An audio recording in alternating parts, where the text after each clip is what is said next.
अभी मनाया तो इतने माला कर लिया, 2 दिन मन नहीं हुआ तो नहीं, फिर ये भक्ति रस भक्ति जल टिकेगा नहीं। आसपास परिपक्व मेड़ चाहिए। यदि कोई ऐसा सेवन करे तो फिर वो आत्मानंद का अनुभव अर्थात भगवदानंद का अनुभव नहीं कर सकता।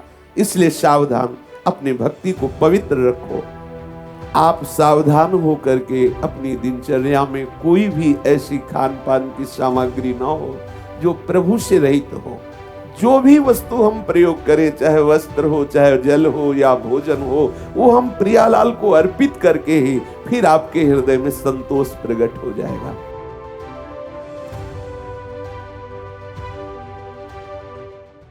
सदा आनंद प्राप्त करने की जो तुम्हारे हृदय में लालसा है, वो भोगों से नहीं, वो भगवान नाम रटन से, भगवान नाम कीर्तन से, वो श्री हरि की लीला गायन से, हरि के लीला श्रवण से, हरि के लीला चिंतन से आपको सदा आनंद प्राप्त होता रहेगा। आप इसे निरंतरता में उतारिए।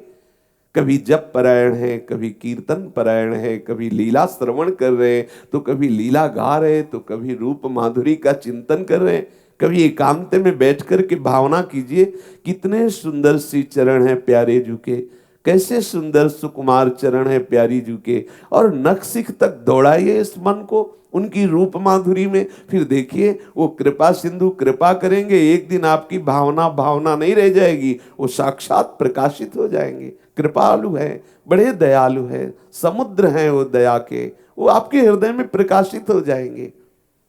आप सावधान हो करके अपनी दिनचर्या में कोई भी ऐसी खान पान की सामग्री ना हो जो प्रभु से रहित हो। प्रायः ये अंदर बात आती रहती है कि हमारे हृदय में खान पान की बड़ी लालसा रहती है, मीठा आदि बहुत प्रिय लगता है, पकवान आदि अच्छे लगते हैं। कोई बात नहीं, बिल्कुल चिंता करने की बात नहीं। हरिराम व्यास जी कह रहे हैं उसे महाप्रसाद बना दो। तुम्हारे हृदय में जिसकी भोग की लालसा है खान पान आदि में, वो आप पहले प्रिया जो तत्काल भावना करो, अच्छा आज हमारे हृदय में ये बात आ रही कि ये खाया जाए, इसका मतलब मेरे हृदयस्थ जो बिहारी बिहारी जो है आज उनकी ये इच्छा है, ठीक है। अगर वो धर्मयुक्त व्यवस्था हो जाती है तो हम वो प्रभु को अर्पित करते हैं और फिर स्वाद लेके पाते। देखो हमारी प्रिया जो ने पाया कितना स्वादिष्ट है, बिल्कुल वो आपकी उपासना बन गई, आपकी वासना उपासना बन गई। सीधे यदि विषय सेवन करेंगे तो वासना होगी जो उपासना को बाधित कर देगी, और वासना को उपासना में बदल दिया तो आपका भक्ति का रंग और बढ़ेगा। इसलिए कह रहे महाप्रसाद ही पावत, सदैव पान करना है भगवत संबंध से युक्त जल भोजन आदि। कभी कुछ अमनिया ना पाए, वो आप देखिएगा इसका बहुत बड़ा लाभ है। ये बहुत जल्दी हृदय में प्रेम रंग प्रकट करता है। ये नियम ले लीजिए, कोई भी पदार्थ हम बिना प्रभु को अर्पित किए हुए नहीं पाएंगे। ये अपना दासत्व पुष्ट होता है, अपनी प्रियता पुष्ट होती है। इस बात से करके देखिएगा। ये थोड़ा सा मन को सावधान रखिए, जब जहां जो पाया सो खाया, ऐसा नहीं होना चाहिए। प्रिया प्रीतम को पवाया गया है कि नहीं, ये बात आनी, और ये बात आई और फिर आप पालेंगे तो वो पदार्थ आपको कभी भी परमार्थ से भ्रष्ट करने वाली वृत्ति नहीं पैदा करेगा। हरिराम व्यास जी कह रहे गावत महाप्रसाद ही पावत सुख संतोष अमन। आहा, ऐसा संतोष प्रकट होता है कि कोई कामना ही न प्रकट हो पावे। जथा लाभ संतोष, ये संतोष एक महा ऐसा धन है जो समस्त कामनाओं को मिटा देता है। बिन संतोष न काम न शाही, अछत काम सुख सपने नाही। जब तक संतोष रूपी धन प्रकट नहीं होता तब तक कामनाएं बढ़ती रहती है। जब तक कामना है तब तक कहां शांति, कहां सुख, कहां आनंद। अछत काम सुख सपने होना ही, स्वप्न में भी सुख किसे कहते हैं ये सकामी लोग जानते ही नहीं, ये कामना में भटकने वाले जानते ही नहीं, ये दुख को ही सुख मानकर गले लगाए हुए हैं। सच्चा सुख है संतोष धारण करके समस्त कामनाओं की निवृत्ति होने पर जो मिलता है वो है आनंद, वो है भगवदा आनंद, वो है महासुख, जहां दुख का एक किंचन मात्र लेस भी नहीं है। गावत, गावत में आ गया, नाम रटन, नाम कीर्तन, लीला गायन, लीला श्रवण, लीला चिंतन। और पावत, जो भी वस्तु हम प्रयोग करें, चाहे वस्त्र हो, चाहे जल हो या भोजन हो, वो हम प्रियालाल को अर्पित करके ही फिर आपके हृदय में संतोष प्रकट हो जाएगा, साधुता आ जाएगी। ये साधुता का लक्षण, जथा लाभ संतोष सदा, काहू सो कछु न चाहोंगो। हाँ, किसी से कोई चाह न रह जाए, ये संतोष भगवत प्रसाद पाने से, भगवत लीला गायन से प्रकट होता है। जिसके हृदय में ये संतोष आ गया तो एक असंतोष भी पैदा हो जाता है भगवत प्राप्ति का। अभी क्या है, प्रभु की प्राप्ति की तरफ से संतोष है, भजन की तरफ से संतोष है, भोगों की तरफ से असंतोष है। फिर क्या होता है, भोगों की तरफ से संतोष हो जाता है लेकिन इधर असंतोष हो जाता है। हर समय हृदय में विकलता होने लगती है सदैव भगवत भजन की, भगवत ध्यान की, भगवत लीला चिंतन की। कैसा अपार आनंद, सच्ची मानिए, भागिए भागिए इस झूठे प्रपंच से और आइए प्रभु के नाम रूप लीला धाम के चिंतन में। अपार सुख, सदैव के लिए सुख। ये ऐसा सुख नहीं कि खत्म हो जाएगा, नित्य नवीन, नित्य नवीन। ऐसा नहीं कि ये वही प्रियालाल है जिनको हमने अभी एक क्षण पहले देखा था, नहीं, ये प्रतिपल नवीन है, क्षण क्षण में अबही और ऐसे ही श्रीधाम, ऐसे ही लीलाएं, ऐसा ही आनंद, प्रतिपल नवीन आनंद। कृतकृत्य हो जाओगे। भागो, इस रस की प्राप्ति के लिए भागो, भ्रमित मत हो। ये झूठा माया जाल हमारे समय को केवल नष्ट करने का उपाय कर रहा है। बस एक इसकी केवल एक सेवा है माया की, तुम्हें भगवत चिंतन न करने देना। वो किसी व्यक्ति के रूप में, वस्तु के रूप में, समस्या के रूप में, प्रलोभन के रूप में, हर्ष के रूप में, पद के रूप में, प्रतिष्ठा के रूप में, रिश्तेदार नातेदार के रूप में, रोग के रूप में, न जाने कितने ही रूप धारण करके केवल एक बात ये करती है, हमारे भगवत स्मरण को बाधित करती है। और भक्ति का आश्रय, हरिचरणों का आश्रय, ये स्मृति जागृत कर देता है। नष्टो मोहा स्मृति लब्धा तत्प्रसादान्मयाच्युता। संपूर्ण गीता का श्रवण करने के बाद अर्जुन को मिला क्या? बोले स्मृति लब्धा, याद आ गई मैं प्रभु का हूं और सतत स्मृति प्रभु की। ये है परम लाभ, ये है महाआनंद का स्वरूप। कैसे प्राप्त होगा? तो बोले श्री भगवदाकार वृत्ति को प्राप्त हुए जो महाजन हैं, महापुरुष जन हैं, रसिक जन है, इनके दर्शन से होता है। इनके दर्शन में इतनी सामर्थ्य है, दरस परस अघनास बास निज संग करो दिन। जैसे हम तीर्थ दर्शन करते हैं, तीर्थ अवगाहन करते हैं, तीर्थ सेवन करते हैं तो हमारे अंतःकरण के पाप नष्ट होते हैं। पर जो भगवत प्रेमी महात्मा है, इनके दर्शन से पाप ही केवल नष्ट नहीं होते, पाप प्रवृत्ति नष्ट हो जाती है। अगर इस रस में डूबना है, बोले जिनको मुख निरखत सुख उपजत, दूरी होत दुख द्वंद। जितने भी दुख है, जितने भी द्वंद है, ये इनके दर्शन मात्र से नष्ट होने लगते। जैसे सूर्य का प्रकाश होते ही कोने कोने से अंधकार नष्ट हो जाता है, ऐसे हमारे हृदय के कोने कोने से पाप प्रवृत्तियां निकल निकल करके नष्ट हो जाती हैं जब हमें भगवत प्रेमी महात्माओं का दर्शन मिलता है। उनके श्रीमुख के दर्शन मात्र से हमें द्वंद्वों पर विजय प्राप्त करने की, इस झूठे संसार की आसक्ति में जो फंसे हुए हैं उससे छूटने की सहज सामर्थ्य आने लगती है। बलिहारी है इन भगवत प्रेमी कृपा वपुधारी महात्माओं की, जिनकी कृपा से इस दुरंत माया पर विजय प्राप्त की जा सकती है। हरिराम व्यास जी कह रहे हैं, जो हमारे बंधन का हेतु अहंकार है वो इन संतों के संग से नष्ट हो जाता है। जो हमारी ममता शरीर और शरीर संबंधियों में है वो प्रियालाल में हो जाती है, प्रियालाल के प्रेमी जनों में हो जाती है। और जो भोगों का, ऐश्वर्य का, पद प्रतिष्ठा का मद है, ये स्वाभाविक छूट जाता है। संत दर्श से, भगवत प्रेमी महात्माओं के संग से अहंकार का नाश, ममता का परिवर्तन और मद का पूर्ण रूप से बह जाना। कोई मद नहीं रह जाता, अत्यंत दैन्यता हृदय में आने लगती है। ये जो जैसे किसी को भूत लग जाए तो उपद्रव करके उसे बहुत परेशान कर देता है, ऐसे अहंकार और ये ममता, ये मद, ये वो भूत हैं जो हमें परेशान किए हुए हैं। देख लो, हाथ कुछ नहीं लगा, अवस्थाएं बढ़ती चली जा रही, बोले 40 वर्ष, 50 वर्ष, 60 वर्ष, और वही भोगने की इच्छा, वही संग्रह की इच्छा, वही जीने की इच्छा, वही कुछ पाने की इच्छा। मिला कुछ नहीं, अभी तक नहीं मिला, और मरने के समय भी आप ऐसे ही रहेंगे जैसे अभी है। ये मिल जाए, वो मिल जाए, ये खा लूं, ये सूंघ लूं, वो छू लूं, इनसे अपनापन कर लूं, ऐसा वैसा। बस ये प्रपंच भूतों का जैसा छंद हमें इसी द्वंद्व में फंसाए रखता है। वो तो हरि प्रेमियों का जब सानिध्य मिलता है तब ये अहमता ममता मद जो भूत की तरह हमें सता रहे हैं, ये छूट जाते हैं।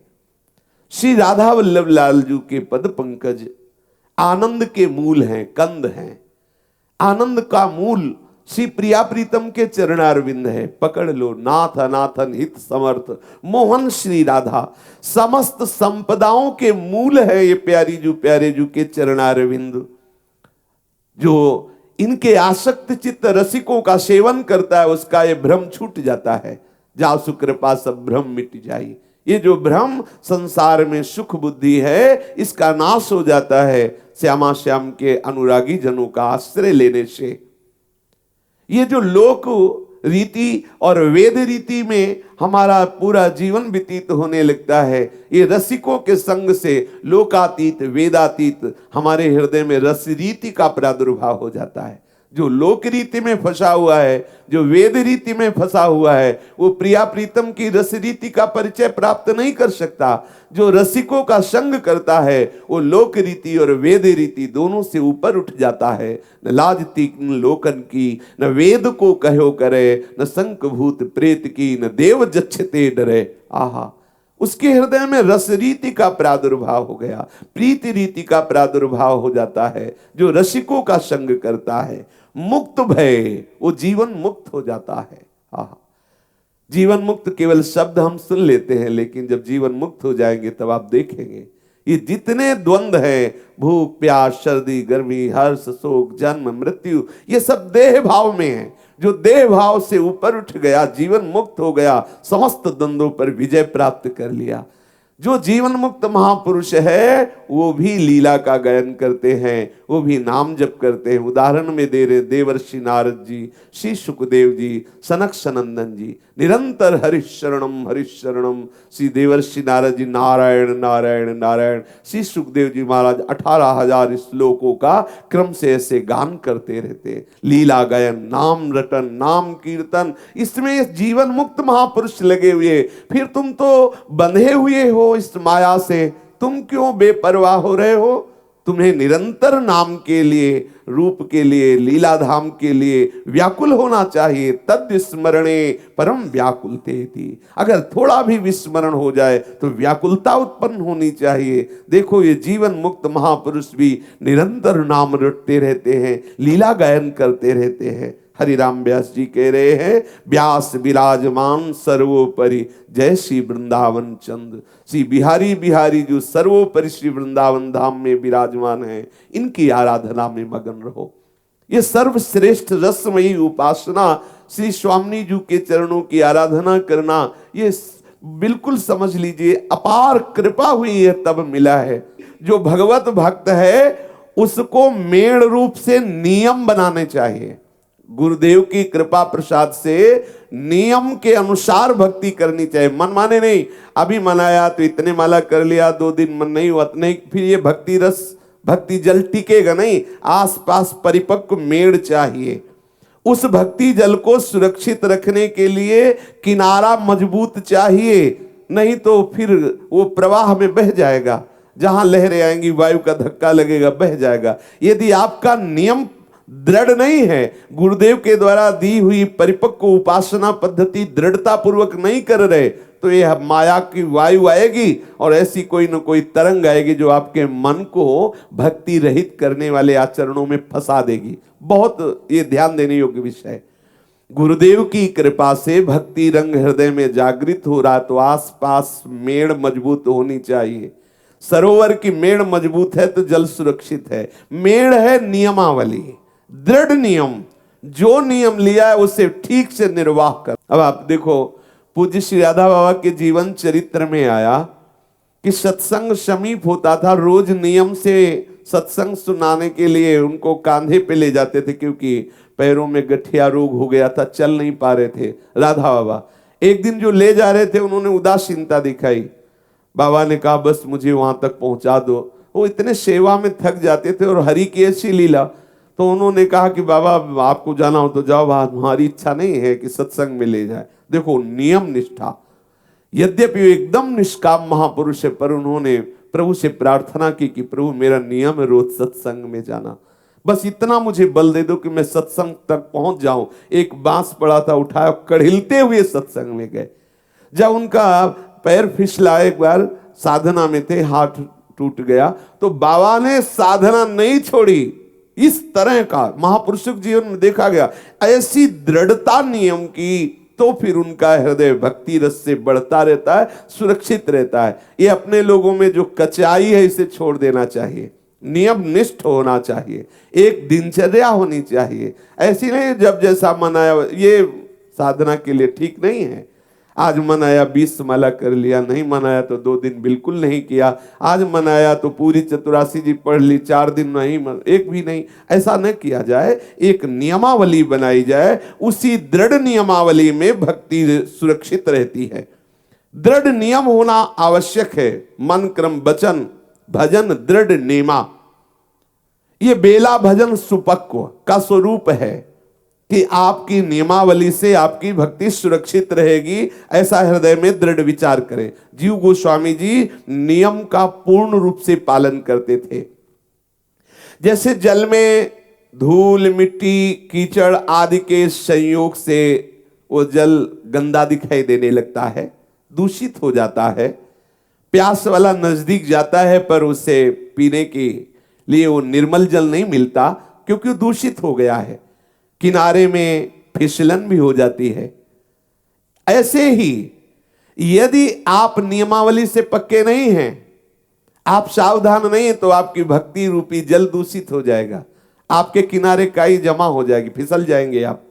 कोई पीने आएगा आपको भक्त जानकर भक्ति का रस, उसको स्वाद नहीं मिल पाएगा, वो पी नहीं पाएगा, क्योंकि आपकी भक्ति दूषित हो गई है। आपकी भक्ति में रजोगुण आ जाएगा, आपके हृदय में मान प्रतिष्ठा जागृत हो जाएगी, आपके हृदय में वासना जागृत हो जाएंगी, आप दंभ करने लगेंगे, आप पाखंड करने लगेंगे, आपका भक्ति जल गंदा हो गया। इसलिए सावधान, नियमावली, दृढ़ नियमावली, इससे आपका जल सुरक्षित रहेगा।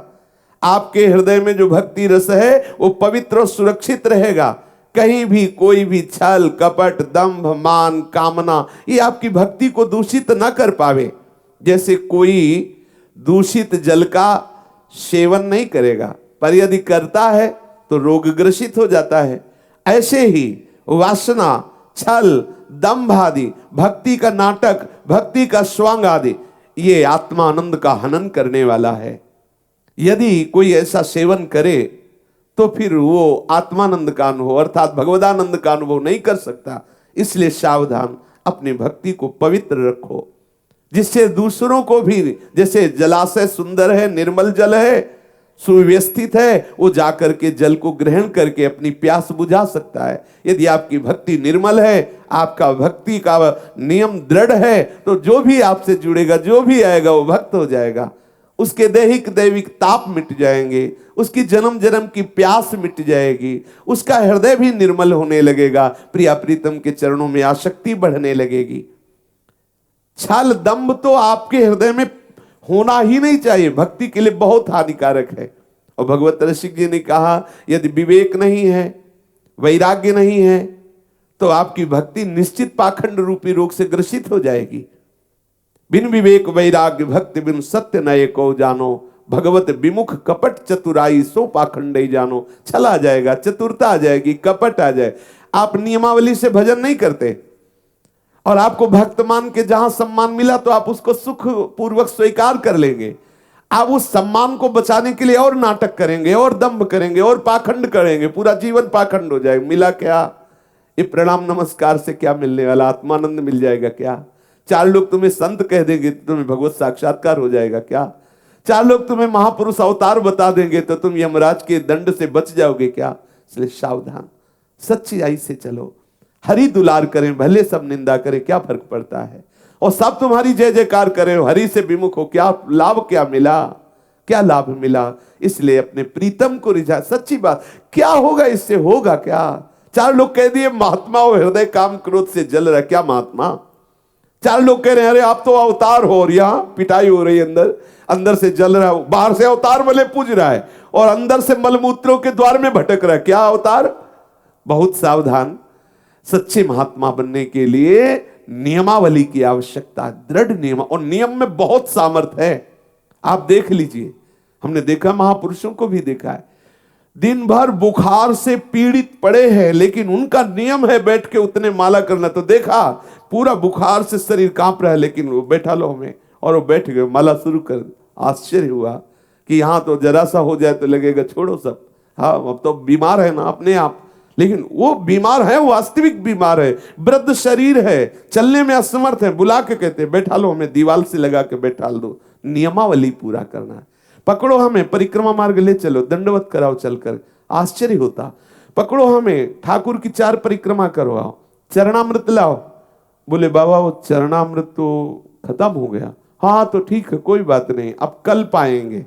नियमावली, बिना चरणामृत मुख में रखे प्रसाद नहीं। आश्चर्य हुआ उनकी नियमावली देख करके। दूसरे दिन जब ऐसा नहीं कि स्नान करवाओ लाओ चरणामृत, ऐसा नहीं, अब दूसरे दिन जब स्नान होगा ठाकुर का, चरणामृत लेंगे तब प्रसाद पाएंगे। नियमावली होनी चाहिए।